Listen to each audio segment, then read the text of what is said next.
இதை ஒரு ஆர்கனைஸ்டு ப்ரோக்ராமாகவே பேனா நிறுவனம் மற்றும் திமுக செய்கிறது.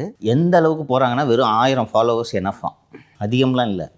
1 லட்சம் 2 லட்சம்லாம் போகல, 1000 ஃபாலோவர்ஸ் வச்சுருந்தா போதும், எடுன்றாங்க லிஸ்ட்டை. இது மாதிரி சென்னையில் இந்த சோஷியல் மீடியா மேனேஜ்மெண்ட்டுக்குன்னு அது ஒரு ஏரியா இருக்குது இல்லையா, அது மாதிரி சோஷியல் மீடியா மேனேஜ்மெண்ட்டு அண்டு இந்த டிஜிட்டல் மார்க்கெட்டிங் செய்யக்கூடிய நிறுவனங்களை, எந்த நிறுவனம் அவைலபிளாக இருந்தாலும் அந்த நிறுவனத்தை திமுக அணுகி அவங்களே ஹேண்டில்ஸும் மெயின்டைன் பண்ணுறாங்க. Insta handles, Facebook IDs, X handles இதெல்லாம் வச்சுருக்குறாங்க.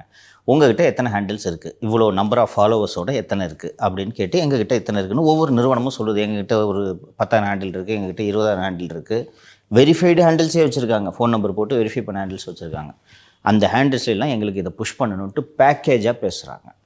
ஓகேவா, 1000 ஐடிக்கு 5 லட்ச ரூபா, உனக்கு அதில் 20%, மீதி எவ்வளோ பே பண்ணுறியோ அது உன் சாமர்த்தியம். கம்மியாக